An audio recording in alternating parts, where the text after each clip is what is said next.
and welcome back to the show. We're talking with Tom Shebrek today about supply chain management resiliency. Tom, you gave us some great information in our first segment, and I know it's going to continue on. And I'm going to start with a question of how should organizations, business continuity or disaster programs, whatever they call it, work with suppliers? What are the positives of working together? What are some of the consequences of not working together? And I've got another question for you afterwards as well. But how about the first part there? Yeah, sounds good. So I guess overall, I would say that the relationship has to be collaborative. And obviously, as we're setting up a vendor, there's a collaboration from a retail perspective, with the merchant groups that are responsible for the products and those vendors in that particular relationship. But there has to be collaboration with the business and risk management and business continuity. So I think that's the starting point. Positive results and consequences. I'll break those up separately, I guess, and we'll focus on the positive first. Sure. I think the positive is if from a risk perspective or a business continuity planning perspective, the professionals in that space can instill just some fundamental thinking of worrying about some of the what ifs as the business, in this case, I made reference to the merchants, are concerned about the vendors and the delivery of some of those products or services. So I think establishing a good relationship is important, A. Now, those people that are establishing the relationships, they're not necessarily the same people that we would be in contact with in the event that something bad happens, either on our side or if something happened with the vendor. So having a really good understanding of the who's who. So the merchant person working with the salesperson from the vendor company is one aspect of it. But when something goes wrong and we're dealing with the day-to-day operations, making sure that we've got those connection points. So I think the key message there is establishing stronger relationships between your organization and the third party. Testing of those vendors where possible, I think, is really important. I'd recommend at minimum like a call tree test just to make sure that the who's who links are being made and the appropriate people are able to be in contact with one another. One interesting thing for me, I think, are contracts.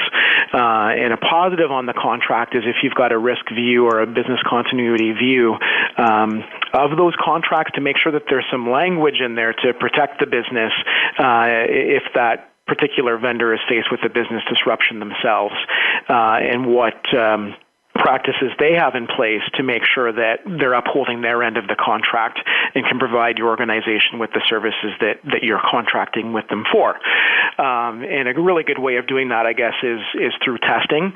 And if you can test on a level, and it really will depend on the nature of the relationship, I suppose, but I think the importance of third-party testing is becoming very, very important.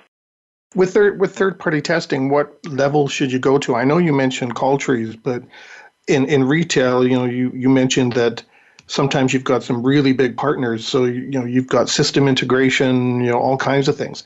So they've got expectations of you, you've got expectations of them. How far can you go, or should you go with testing the whole supply chain, with their level of readiness to compare to yours? Yeah, it's really good. I think there's different ways that you can approach that, and like I said, it really depends on the relationship. So I think when we're talking about systems, that is a really, really important one, and I would suggest or expect that most organizations are doing well on the technology side of those relationships. So whether that's participating in the vendors' DR, disaster recovery exercises or tests, to make sure that the systems are up and running and you can access your data or push your feedback through that particular vendor, that you can, put the check in the box on some of those items. With other vendors, something that I've seen that's worked really, really well is doing like a questionnaire-based approach, I suppose. So like a vendor assessment questionnaire, something that allows you to dig a little bit deeper and get perhaps a better understanding of their crisis management and business continuity programs. So asking questions like, well, do you have a business continuity program? Do you know who you're going to contact from my organization in the event that something bad does happen? Do you have an alternate site location yourself that you would move over to in the event that you were faced with disruption? So just an opportunity to ask some additional questions to give you some level of comfort or not that the vendor is able to provide those services. I find that those questionnaires tend to work really, really well before the relationship is established, obviously. It helps give some insight as to whether they're the appropriate vendor for what it is that you're looking to do. Well, yeah, I remember working at a company. We called it a client briefing document, and it had to do with our disaster recovery, IT disaster recovery, and our business continuity readiness.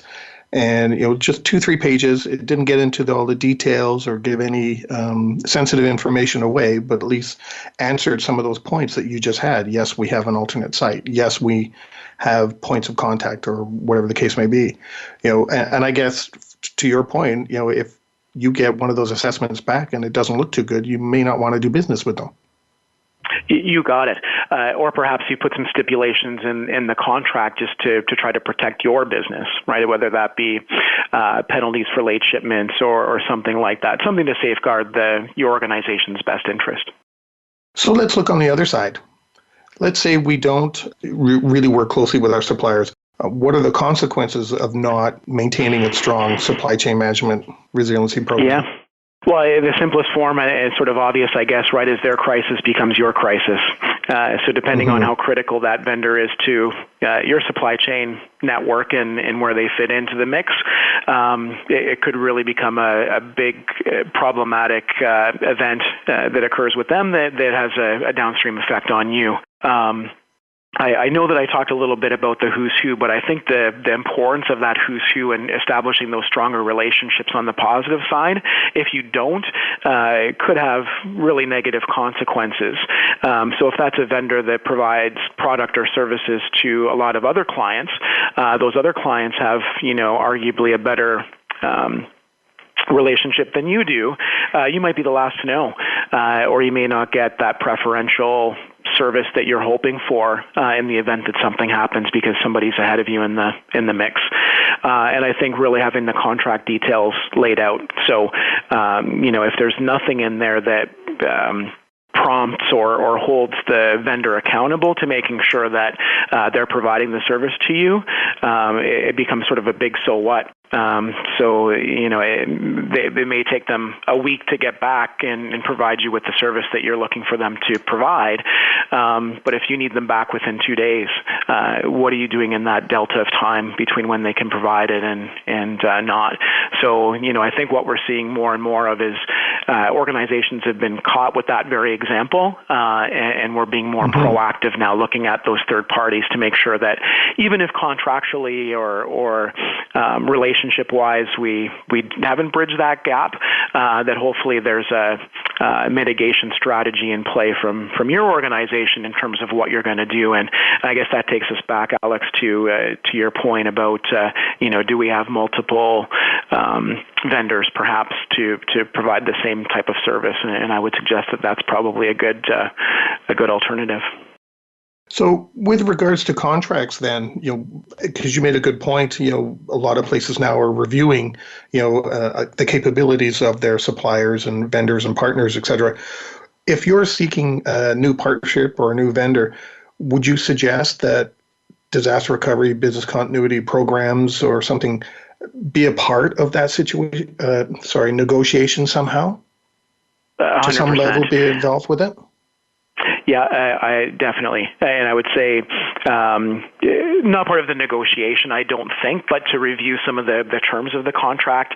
A really easy way to get involved, I think, is to just have a standard business continuity clause, if you will. It becomes just part of the standard contract that your organization uses.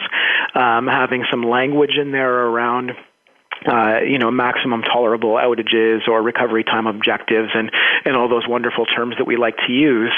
But I think really where, resiliency practitioners can serve their business as well is by challenging the terms of the contract. So looking at the service level agreements and then saying, okay, that's great. So on a day-to-day basis, that service level agreement can stand. But in the event that, said vendor is faced with a disruption themselves, where does that SLA stand, right? Is it can they still hold to that? And if not, what are the repercussions? And challenging the business to, understand what the implications might be, and then B, what would the workaround strategies look like? Is this a material vendor? Could we live without them for, longer than what they're stipulating in their SLA, or do we need to hold them to that SLA? And then what do we need to employ to make sure that we do hold them to the SLA if they are important enough to us? And I think that's where some of the penalties and those types of things may come into play. So this is an area of the business that I've gotten a little more excited about. It's a little more strategic, and it really forces us to look at the vendors with a little more scrutiny and to be strategic. And I guess understanding what our mitigation strategies might be if the vendor's not available and they're critical to us, and how we can try to hold the vendor, I suppose, accountable to delivering the product or providing the service within the time frame that we need them to, even if they're faced with the business disruption themselves, and then taking the steps to actually make sure that they can do that, whether that's through a more fulsome risk assessment or something like a vendor assessment questionnaire and those types of things to dive a little bit deeper and understand what the relationship could look like. Well, you made an interesting point there when you were talking about testing, and then you mentioned like a BCM type clause in a contract. You could kind of organize some tests with that vendor based on what they say in their responses, right? This is what you say you can do. Okay, well, I'm not saying you do 100% test, against something, but kind of model your test just to make sure that what you expect to happen is happening. Absolutely. And the beauty of it is a lot of these vendors from a supply chain perspective, we're using them on a regular basis, right? So if the service level objective or agreement stipulates X period of time, like from an operations standpoint, even we should be gauging that and making sure that they're abiding by what they've committed to.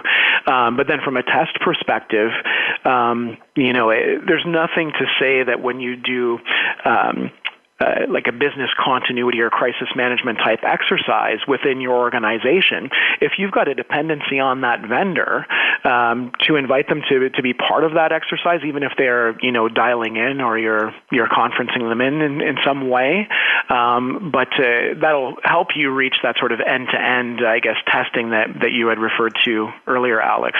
They're not always open to it, but it's definitely, I think, a worthwhile exercise, and it gives them a little bit of perspective in terms of how you would engage them as well.